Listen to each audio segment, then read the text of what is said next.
Welcome to the first in a new podcast series, which we don't know what we're going to call it yet, do we? It's essentially... By the time we actually put this up, we might have a title. We might have a title. Yeah, it's going to be like the As Yet Untitled Alan Davis thing, and we'll get to one by the end of it, yeah. It's essentially Bluebell Roots. It's a podcast about Bluebell Roots or related to Bluebell Roots. It's not necessarily all about it, is it? No, it's inspired by events at Bluebell Roots and people connected to. Let's do the introductions. My name's Neil Povey, and do you want to go around the table and say one interesting thing about yourself? Oh my goodness! My name's Neil Povey. I'm a DJ. I present a voluntary presenter on a local radio station, and I'm part of Bluebell Roots. It's been part of Bluebell Roots since you started, but it's really your kind of baby. Jim, tell us who you are, Jim Tippler. Hello, I'm Jim Tippler. We came up with the idea. Josie will introduce herself in a moment. But we are Milton Hyde. We're a folk singer-songwriter duo from East Sussex. And we came up with the idea of running a kind of open mic, come folk club, come food and social evening. Yeah. Down here in East Sussex at Arlington. And that's when we came up with the idea of doing Bluebell Roots. And Jim must take credit for the name. For sure, don't you? I do take credit for the name. And the artwork, yeah. Jim's created the artwork for Bluebell Roots, which is fantastic. Well, I think I guess you're literally wearing some of your own artwork as well, which is also associated with... So, I'm Josie, stage name Joe Church, so that it doesn't appear as if Jim and I are actually married. Got to let the audience believe what you like about that. Mind you, some people think we're brother and sister, which is a bit weird. That's like the White Stripes, isn't it? Yeah, and I came late to music, but it's taken over my life. So yes, Bluebell Roots is a big part of our musical life at the moment. It's like you say, it's sort of like an open mic night, but it's really not an open mic night at all. Actually, the food is a big part of it. So we basically start the evening. We ask people if they would like to book a floor spot. Those artists with the floor spots do a couple of songs each. We have some fairly regular people, and we'll talk about some of the people who played on our recent one yesterday, Sunday's Bluebell Roots. So some people come sort of fairly regularly and perform quite often, and then other times we'll have somebody that's never been before, and so it's quite a nice mix, a nice balance. And then what we do is we take a break. We have some music, and then we take a break, and we have Philippa, who has been cooking all the while that's been going on at the far end of the kitchen, and the smells have been gradually permeating throughout the room. It's really hard to sing when you've got a mouthful of saliva. Yeah, and as I say, we'll talk to Philippa later about her kind of approach to cooking, but it is one of the things that brings people in, and one of the things that people come for. We have refectory style seating, so we have two big rows of lovely old tables that you found on Facebook, was it, or somewhere, or went and picked up, and people sit opposite one another. People share drinks. They bring their own bottles of wine or some beer or whatever it is they want to drink. Most people will take a plate of Philippa's food, for which there is a charge, a commensurate charge, but it's ridiculously good value. Yeah. And then so we sit around and have a chat for half an hour between floor spots and the main artists, and that's I think it's a big part of why people like to come as well. It makes part of the evening, definitely. Yeah, we talked about doing different formats, haven't we, and mixing it up, but we just keep coming back to this, don't we? It just really works. Everybody, they get up and they queue for their food. Yeah. And as they're doing that, they walk past people who are still sitting down, or they're standing next to somebody in the queue, and you get everybody talking together. It's lovely. And that's a big part of what happens. There are connections made, not necessarily just between people who come to as audience, but between musicians who will then end up maybe collaborating together. So, for example, Two's Company, and they did some stuff with the Mollies, didn't they? Yeah. And Andy Mollies. And so people have ended up collaborating together because of meeting through doing this. But connections between musicians and the audience, and also between audience members who end up sort of becoming friends. I reconnected with an old friend, Kathy, of Two's Company. I studied at university with and hadn't seen her for years, so we've kind of been able to reconnect. So there's a lot about connections, and you've made connections as musicians yourself, as Milton Hyde, through doing Bluebell Roots, you play a little bit at the beginning and the end. You sort of top and tail the show with a song or two. And then through meeting the invited guests and so on, that leads you into other places, doesn't it? Yeah, I mean, that's, again, that was an ulterior motive, as to why we started doing it. Apart from, obviously just wanting to do some music, it was we weren't going to use the word networking, but I'm going to use it. But it was about, networking and making those connections with other But also about us having somewhere to play as well locally that we could walk to. That was one of the first reasons. We got a regular gig. Got a pub around the corner. Let's start an open mic. Yeah, absolutely. But on that sense, you can use it as a testing ground. Oh, for sure. Yeah. So you can try new songs. So regularly, people will come along. Let's say Andy Melrose, for example. Yep. He's famous for it. He's I wrote this morning. Oh, again, another one of those people. And he's just like, and he remembers all the words. And you do that with, you try out new material, don't you? Oh, definitely, yeah. We have a sort of a green room. This is a sort of upstairs room at the kitchen, which we allow the invited artists to use and to sort of tune up and chill out and have a couple of drinks up there if they want to be just away from the hubbub, if necessary, and then sometimes the other artists that are performing for the floor spots might stick some instruments up there. Yeah. Sometimes there's guitars up the stairway, isn't there? Things sort of stuck around in corners and so on. It's developed quite organically, hasn't it? Over the time that we've done it, and we worked out this is now our 7th year doing this. Quite why we haven't done a podcast before now is, that's just laziness, I think, isn't it? Well, we kind of did, I suppose, in a way, with the live streaming during lockdown. We kept going, didn't we? We did, yeah, and we did. And it turned into something a bit different during those times. Very much so, and I think actually it was appreciated that we kept it going because it was music on Zoom essentially. It wasn't Zoom. We did it with other sort of technology, but it was how. We wanted to just keep that sort of feeling going and people still playing music and still sharing ideas, and it worked out really well. But yeah, and you're right, that changed something about it, I think, and that actually perhaps almost gelled the community. I think it did. Of people that are perhaps regulars, but also spread it to other people who now come along as new. It risks with the format. It risks being cliquey, doesn't it? That you always get the same people coming along, and somebody new comes and they think, oh, everybody knows each other. But I think that kind of stopped it in the fact that you did reach a different audience. Yeah, definitely.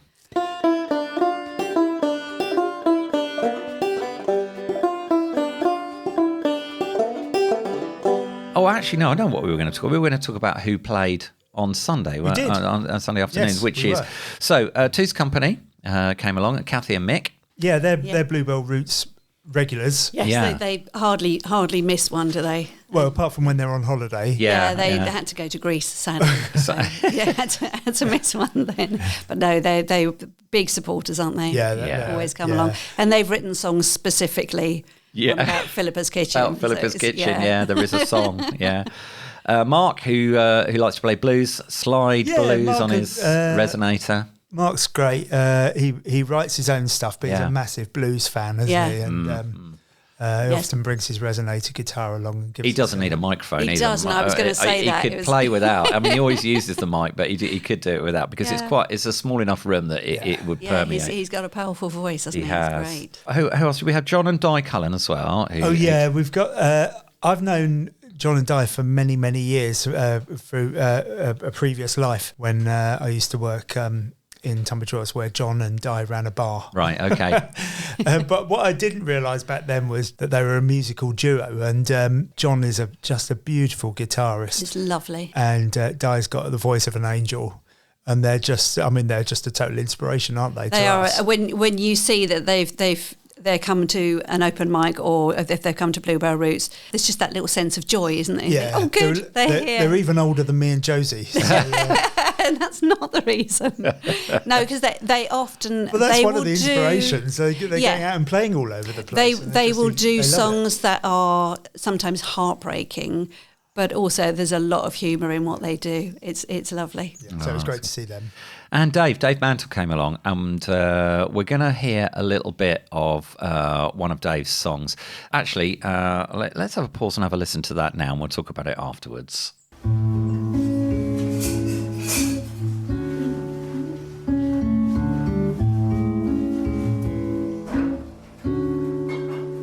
I sit and wait, silent and still. I sit and wait without you. I sit and wait, my usefulness gone, old and unwanted, alone.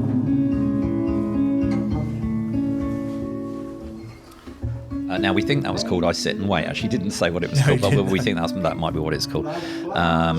Sadly, I wasn't there for that performance. I was working and came a little late yesterday. So you talk more about it, though, because, Josie, you found it really quite emotional. I did, yeah. I mean, at the end of it, I did have a tear in my eye, and I showed it to Dave. He sat down and said, look, tears.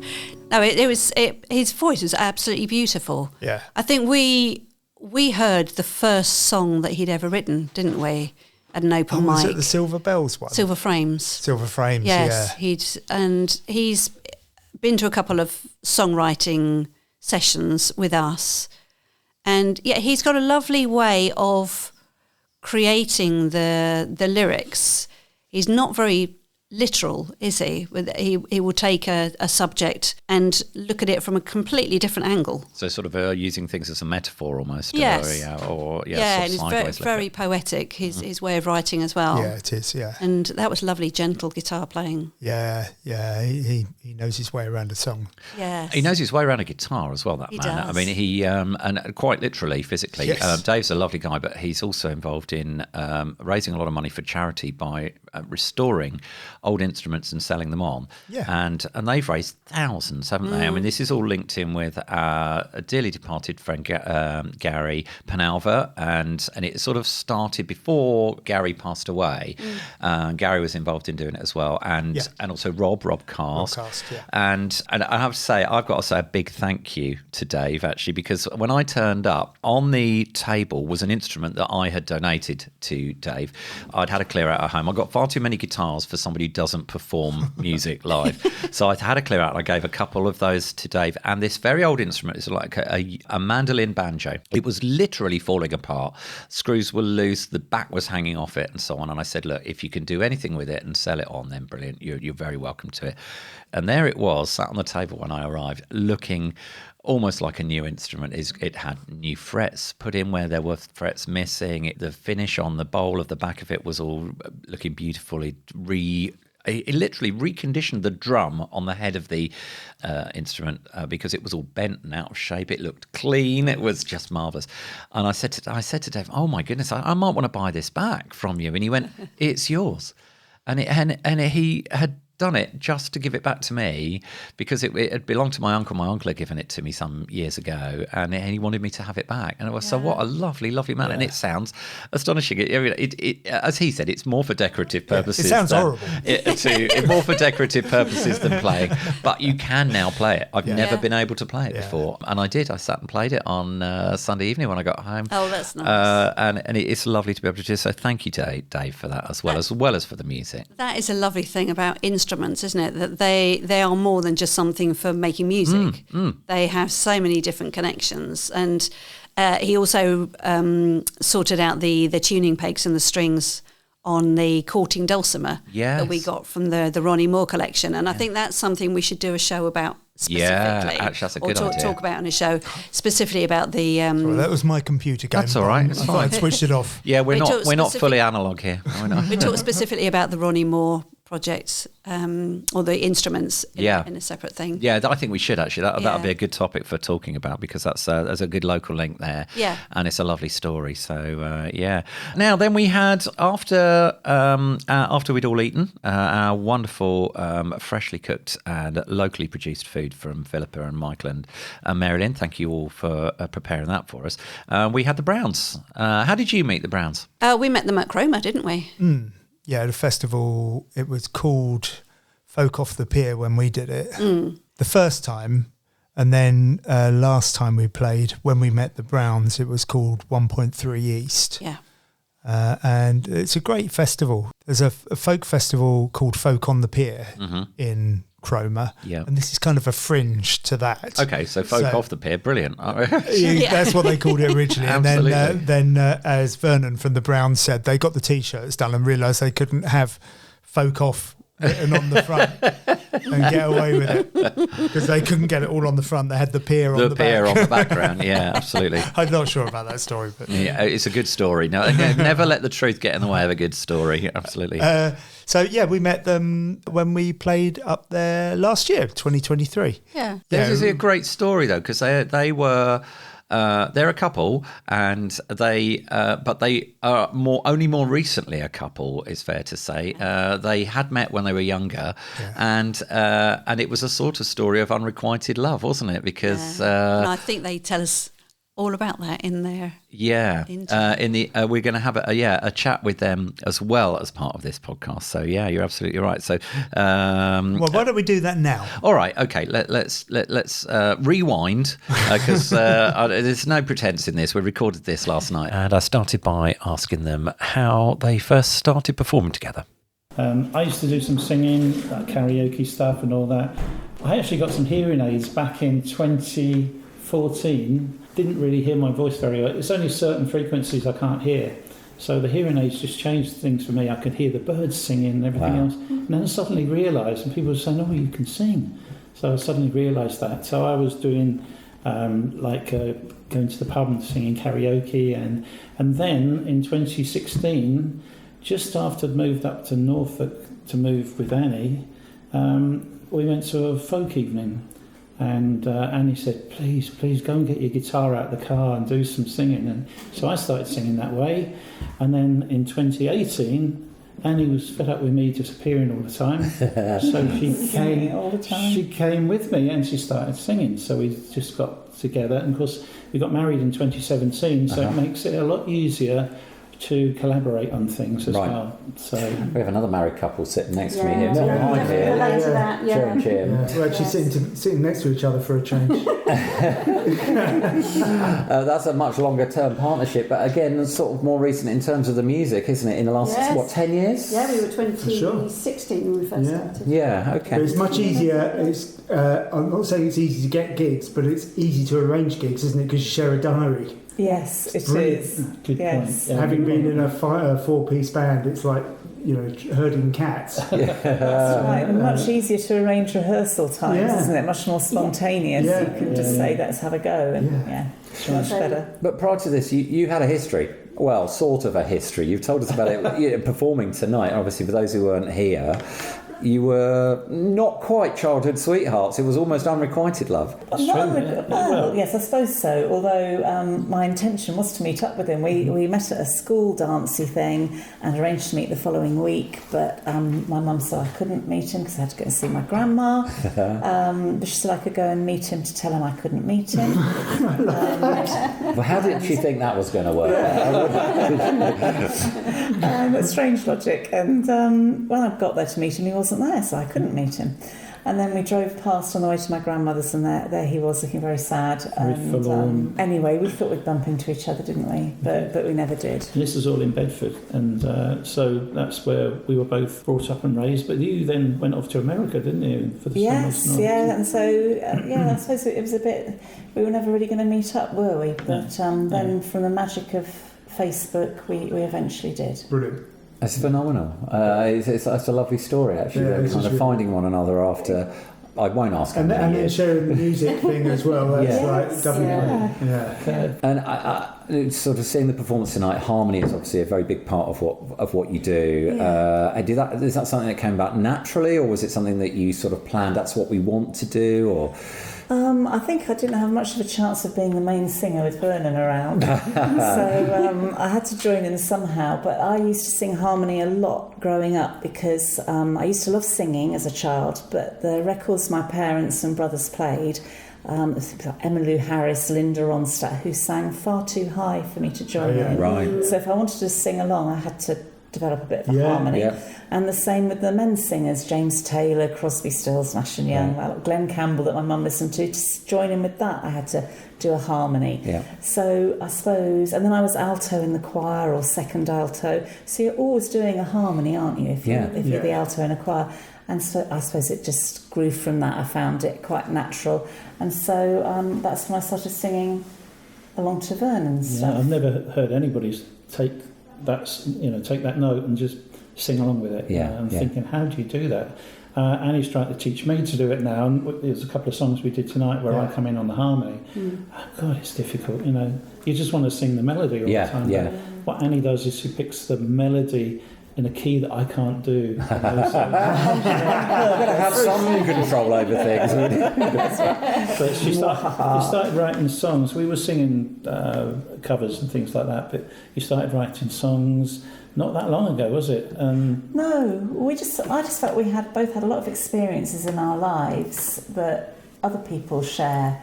And it's a good way of speaking to people, I think, if you can talk or sing about things that maybe relate to their lives too. Find common ground, actually, that way, don't you? Yeah. And people read things different ways and make it fit what works for them, and it says a different story to them than maybe it was when you started it. Yes, absolutely. The album is called Still the Same, gathers some songs that you wrote together over quite a few years. How was the process of kind of whittling that down to an album's worth? Was it hard work, or was it fairly simple to kind of say, right, these are the songs we want here? I think the album was 8 tracks. We only had 10 tracks at that time that were actually written. I loved one of the tracks, Someone Else's Eyes, which Annie had written, but she won't let me sing it because she doesn't rate it. It's a bit dirty. But when we sung it with Tom Evans down here as part of the album recording, he loved it as well, so we're going to go back and maybe do something with him. But that's 8 songs on that album, and then you've written another 13, 14 since then. Wow. Yeah, so, I think when you're putting an album together, you've got to think of how the songs sound alongside each other as well in an album, which is why we're thinking, should we do an album next time or an EP? We're not sure, because some of the songs are very slow and others are fast. Yeah, are you writing songs for an album, or do you write the songs and then with performance in mind or recording in mind? Just write the songs because they're in there and get them out. Oh, and that's why some of them aren't really suitable for the album, are they? That we sort of think, well, it's quite a nice song, but it's not necessarily one that other people might want to hear, and maybe doesn't go with the others. So we just write songs and develop the songs and then think about the albums. That's right. Well, I was going to say, mind you, the first song you wrote was about the river, wasn't it? So. It was, and although it's about a river and although it's about the sea, it's also about sort of life's journey and life. Rivers are great metaphors, aren't they? That whole flowing the journey sort of thing going on as well. So we kind of use it as a metaphor, nature as a metaphor for life and experiences, I suppose. What's coming up next for you guys over the summer? Few things we've got. If we have a summer, that is. We've got Folk in a Field Festival, which is in West Acre in Norfolk, coming up. There's a festival in Blakeney that's coming up, which is Norfolk Coast again. And Deepdale Festival. Deepdale's in September, which is Norfolk, and then it's a few folk clubs, isn't it? We're playing Newnham Folk in Sessions. Cambridge, Ely Folk Club later in the year. So Boston Folk Club we go to. That's right, and there's a new one next year, Banbury as well, and so we're getting around. Not so much as Jim and Josie, but that sounds a lot. And we do get offers of gigs in pubs. And we struggle with that because the people don't come along just to watch you. Coming in to have a drink and a chat. So you have to beat them wisely, don't you? And there's different folk clubs that do things in different ways as well. So I mean, here we have our sort of floor spots, and then an invited artist. Some are all floor spots, and some are very much more serious. And you don't move your chair while there's people performing. And it's different in each place, isn't it? That's right. So you obviously find your way with that. But like you say, pubs can be quite challenging, I think, if you're going along for that. If people want to find out more, want to listen to the music, want to listen to the album, where's the best place for them to find it? Best place is probably the website, which is at the Browns Norfolk, www.thebrownsnorfolk.com, and we've got tracks from our album on that. We've got a few things on YouTube, some covers on YouTube, and our Facebook page. If anybody wants to follow us on Facebook, we'd like Again, that the very Browns much. Norfolk. It's just the Browns, I think, on Facebook. Yeah, it's Vernon and Annie, the Browns. Yeah. Yes, for the actual web address. Yeah. We'll share it on our Facebook page. Fantastic, thank you. Yeah. And on the website. Annie, Vernon, thanks so much, the Browns, for coming down to Bluebell Roots and Thank you performing for for us. having us. We've had a great evening. Well, great haven't we? evening. Fantastic. Yeah, really good. One of the best we've been to. Really Pleasure. good. Yeah, Can we have that in fantastic. writing, please? Yeah. Annie and Vernon, the Browns, in conversation with us last night at Bluebell Roots. Now, we also keep mentioning that we spoke to Philippa from the Bluebell Farmhouse Kitchen about what she does during Bluebell Roots, cooking up an amazing meal for us all every month. So let's listen to that chat with Philippa now.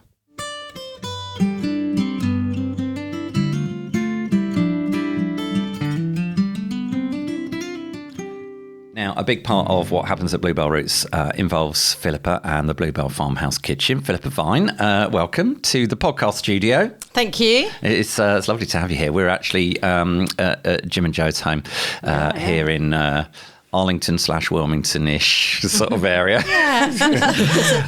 Betweenville. Indeed. Just around the corner from the where we hold Bluebell Roots. But every month, Philippa cooks us up a phenomenal meal, seemingly out of nowhere. And it's a big part of what people enjoy coming to Bluebell Roots for.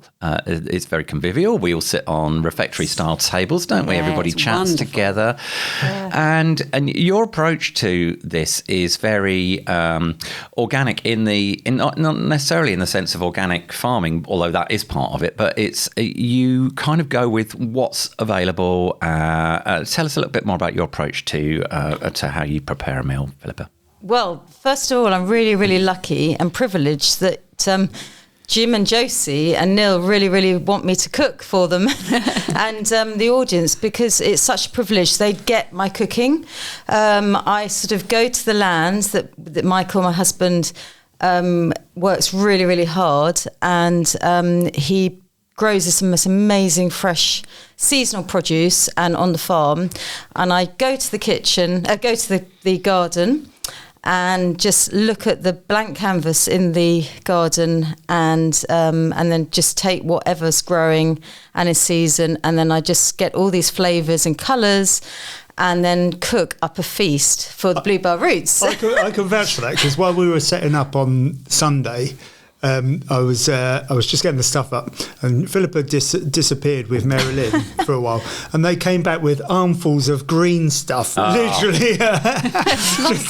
And I thought, what's she been like getting the strimmer out or something? You know, You can't get fresher than that, can you? Just picked straight from the fantastic. garden and into the kitchen. That would have been the rainbow chard, I imagine, that we had on Sunday evening. And the fresh mint as well, which is growing prolifically at the moment.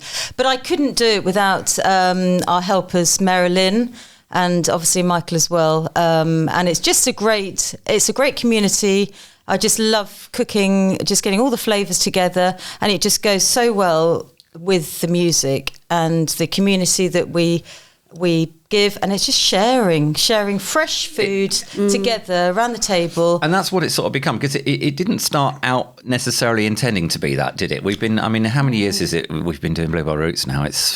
well, it's been in two guises, hasn't it? Because Yes, we of started course, in the folk at the pub old oak, originally, and then so what happened was we decided to move away from the pub because of the various sort of background noises and stuff with running a pub, and we asked Philippa and Michael if we could do it there, and we just thought it was a marriage made in heaven, didn't we? Because you're the great thing is Michael and Philippa are both massive music fans. Michael in particular, isn't he, is a huge music fan, especially roots music, blues and folk. Absolutely, and so on. yes. So it's just I like food. Yeah. I eat. Well, don't we all? We all like food. No, it's such a treat. Michael says the same. It's just Yeah, no, it's such a treat to see and hear all this most amazing local music. We're also into animal welfare, and local business and so on, and but actually, and that sort of reflects another aspect of it, which is like to do with the food miles. The food miles on the food that we eat at Bluebell Roots is practically zero in most cases, isn't it? Yeah, absolutely. And example being the hogget that we had, which was something that I had never heard of until I came to Bluebell Roots. I thought, what on earth is hogget? Sounds like pig, doesn't it? I thought, well, that must be pork of some kind, then, or some strange particular type of chicken, because you pull it, don't you? Or cluck it. Yeah, cluck it, yeah. Well, because we're a small farm, and I think that's what we've really got to be keen to support, small farms. We allow the lambs to grow slowly, so they're just grass-fed, and they mature, so they're over a year. Wow. Old, so that's the reason why it's called hogget. I see. Is it a Sussex? It sounds like a Sussex No, word. it's a general. Is it a general? Yeah, okay. But you had a comment from a member of the audience yesterday that it's just amazing that you can be there and prepare all of that stuff while everybody's there, while all the music is going on. Yes. And you prepare it on time. It's always there ready at the right time when all the music finishes and everybody's there hungry and your food is there and it's laid out.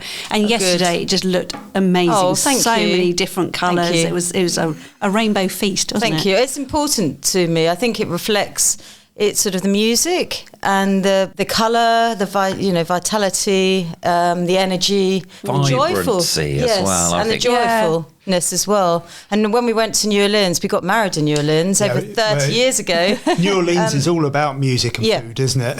Absolutely, and some colour. And if I remember rightly, the very first meal that you prepared for the very first Bluebell Roots we had would have been gumbo. That you made us a gumbo, I seem to remember, for the very first one. So there's a nice New Orleans link there as well. So, and we had, like you said about the colour. Sharon, my wife, was there with us last night, and obviously you got the rainbow chard, but there was that, but plus the nasturtiums. In the food. We regularly get served up flowers to eat, courgette flowers or the nasturtiums, and most people probably wouldn't necessarily know that you can eat flowers like this. Your nasturtiums grow obviously on the farm, do they? Oh yes, in a big pot in our garden. Yeah, and they're really nice actually. They've got sort of bitterness, but nice and colourful. The leaves are really nice. Yes. Yeah.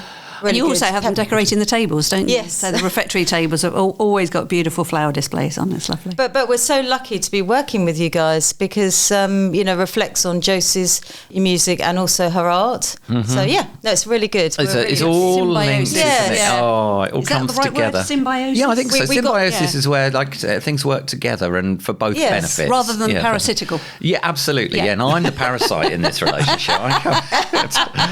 I just turn up and shout into the microphone and also that's why I can't sort of forecast the menu too far in advance because I don't know what's going to be sort of growing and also what I feel like cooking. It's very much that's how that's lovely. So I only 24 hours I know. And it's completely fresh and with using the best ingredients as well. And I think people who come to Bluebell Roots love the fact that they don't know what they're going to get until they get there at the time. They just know it's going to be delicious. Exactly. And you've pretty much always got a meaty and a vegan alternative. Or sometimes it's just a vegan one. And it's just always wonderful. Flavour for me is what comes through when we eat. It's just always like... I've never had this meal before, but once it's in your mouth, you're just like, oh my goodness, we're back in the Bluebell Farmhouse Kitchen. That's so nice. You appreciate that, and also our kitchen. We're really, really lucky because I work with Essie, which are British made. They're a small company in Lancashire, and they make stoves, don't they? Yes, yeah. So it's wood fired in the winter, and in the summer it's an electric cookers. So that really helps with the cooking as well. Like if it's a slow cook pot, then I put it in the oven. That accounts to the ambience as well. Yeah, definitely. And particularly through the winter months with the wood stove going, it's just lovely, isn't it? You walk in, you can smell the stove, you can smell the cooking, and it's all, as you say, part of the ambience. If people want to see your food and kind of get an example of what you do quite a lot of stuff on Instagram, don't you, Philippa? You like to sort of post what you're up to and what's growing and so on. What's your Instagram handle? Oh yeah, it's Philippa Vine Cooking. So I do quite a lot of collaborations with other few companies, and I write recipes, and I'm also doing some team building, and people come to me, bespoke cookery classes, and also I do some cooking for families. I love people coming together in the kitchen and cooking for them. Gives me a lot of joy. We came along, we brought my father-in-law along for his 90th birthday a couple of summers ago. It was lovely just to sit in the kitchen and all together, family. And like you said, we have it the same way in Bluebell Roots with the refectory style tables. And also what's important with the Bluebell Roots is that the music is so important. So if you, just to emphasise, if you don't want to eat, then please come along, support the music. Yeah, people can bring some food of their own if they want to, can't they? That's always been the sort of the ethos, isn't it? Yeah. Is to make it affordable and accessible for everybody. I don't want people to feel that they've got to come and eat, so they can just come and enjoy the music and the company. We had a question about, didn't we, about what was...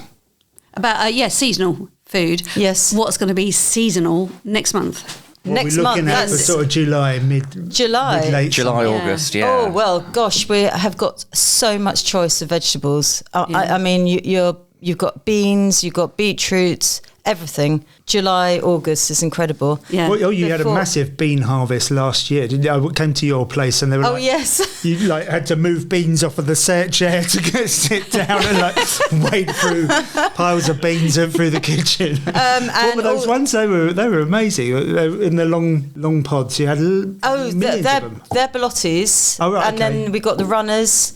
Before that, balottis are more sort of autumn. Oh, okay, yeah, because they'll have matured then. Yes, and courgettes will be. I mean, gosh, now the sun's come out, they're really coming along.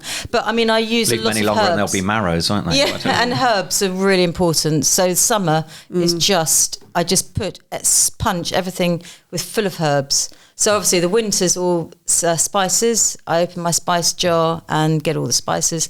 But in the summer, it's all herbs, Fresh herbs. Yeah. I'm dribbling. I just had my breakfast as well. Can't wait. Absolutely, Philippa. Thank you so much for coming to talk to us this morning about this. We'll talk next month about so it'll be something different. We'll talk more specifically about the meal that we've had next month, and you can talk us through what you cooked us, and maybe come up with a suggestion for people. Why don't we just do that quickly? What did you do on Sunday? I did lamb with spices in a phyllo pastry, and I did a spinach, a chard, and herb phyllo pie with lots of different salads. Oh, wow. So salads. I mean, salad. I think raw of as. I think you're the salad queen. Yeah, No. I think of the salad as lettuce, tomato, and cucumber. You. But that's what I know. It's just Don't even go grated carrot, otherwise I will strangle it. I hate grated carrot. That's my go-to. Thank you for sharing my passion for the food as well, because it's just really, really happy. We absolutely love it. Thank you, Philippa. So, Philippa Vine Cooking on Instagram. Go and have a look. And next month we'll talk more about some wonderful, wonderful food.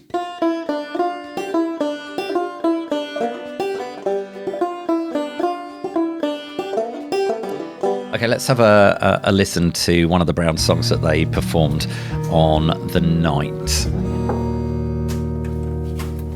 You saw her face in every rose and every flower, heard her voice in every lark flying over, felt her touch in the breeze, felt her strength in the trees, missed her more with all his heart each passing hour.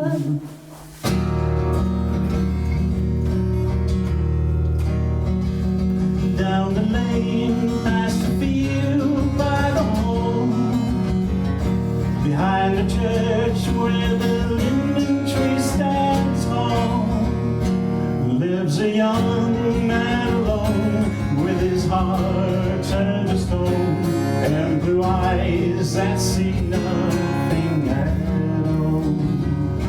You saw her face in every rose and every flower, heard a voice in every lark flying over,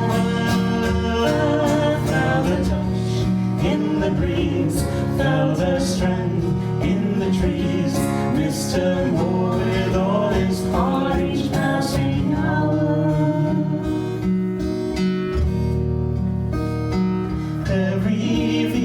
rises up without a sound, while the black night casts a velvet cloak around.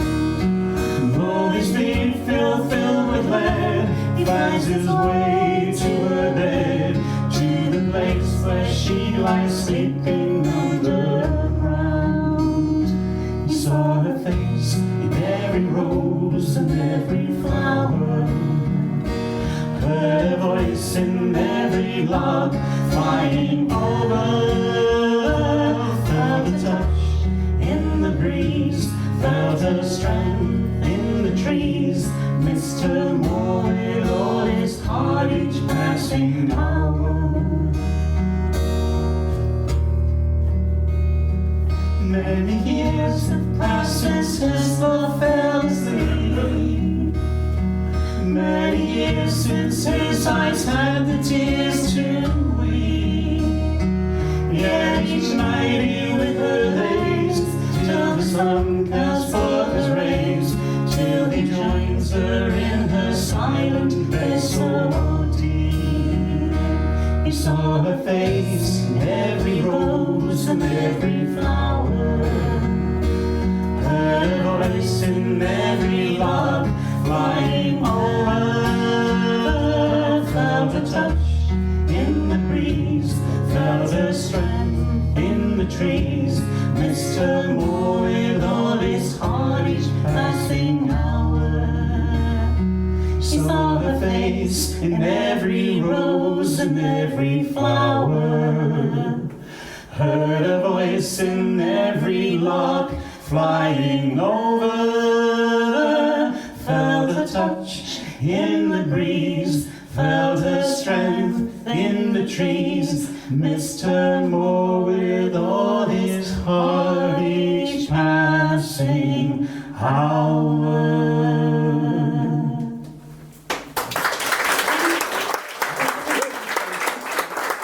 That's the Browns, recorded live in the Bluebell Roots kitchen, the Bluebell Farmhouse Kitchen, where we hold Bluebell Roots. It's not the Bluebell Roots kitchen.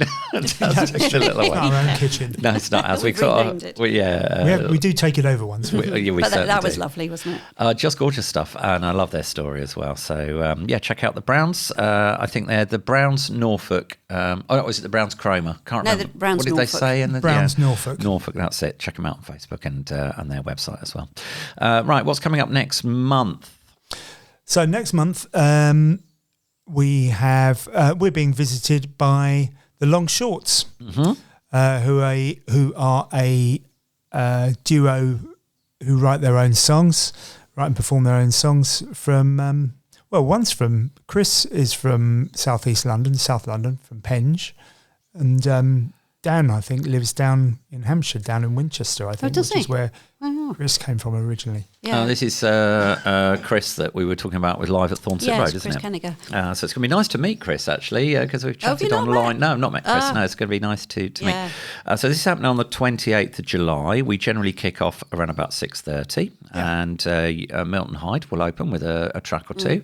Then we have our floor spots, and then we have something lovely to eat, and then we'll hear from the Long Shorts. Yeah, the Long Shorts. I mean, their stuff is quite sort of poppy and rocky, isn't it? It is. Yeah, they used to be in a band together, didn't they? Yeah, many years ago. It and comes they've across just sort of, that it's like they They're feel picking it like up band again. numbers and Yeah. upbeat. Yeah, okay. I think Dan plays cajon very often, doesn't he? Yes. And guitar.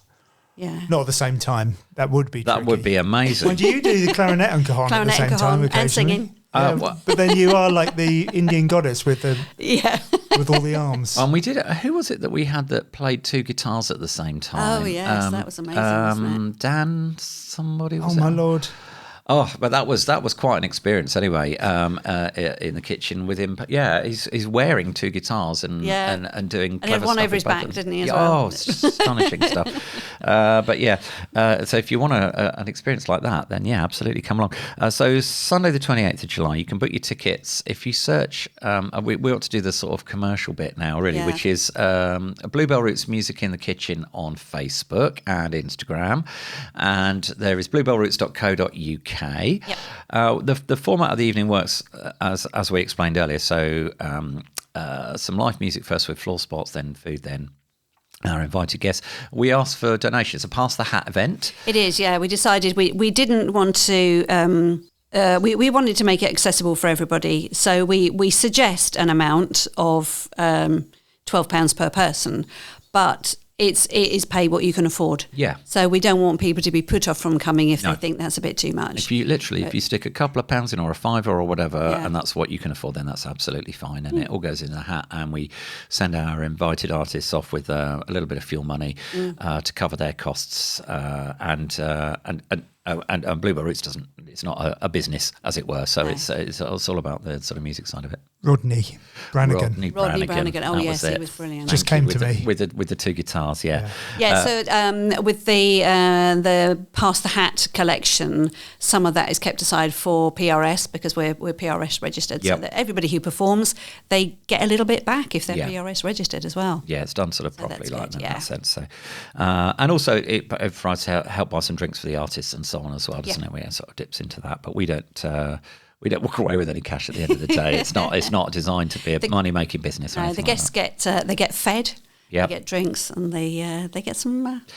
So if you're, I suppose that's the point at which we could say if you're interested in performing at Bluebell Roots as an invited artist, then it's probably worth getting in touch. Let us know what kind of thing you do. The one thing I would say about that was when we started doing that originally, we'd only really thought that we would get local guests, sort of accomplished local performers who go out, because obviously we're a little bit out of the way and it is by donation only. Yeah. We don't charge a ticket price, so we don't kind of can't guarantee they're going to make some what money. they're going to make. Yeah. As we were saying, we do keep some back so that we've got a bit of a fund if the donation is low on a night. So whilst I don't want to discourage people getting in touch, because we do have people coming from all over the country, it's just something to bear in mind. Yeah, absolutely. Yeah, for sure. That's a good point. Very well made. So. Thank you very much. Well, that's it. Well, that's kind of it, really. Was there anything else you wanted to talk about or mention at all, or shall we save it for the next one? I think we'll save it for the next one. I think we talked enough, haven't Don't forget to mention the website. Yeah, I did that. Bluebellroots.co.uk. You were looking up Rodney Brannigan. Sorry, Rodney. Bluebellroots.co.uk, and share this far and wide and let people know about it. So from me, Neil, and from Jim and Josie, we look forward to seeing you at the next Bluebell Roots on the 28th. We'll catch you soon. Take care, everybody, and we'll see you next time. Bye-bye.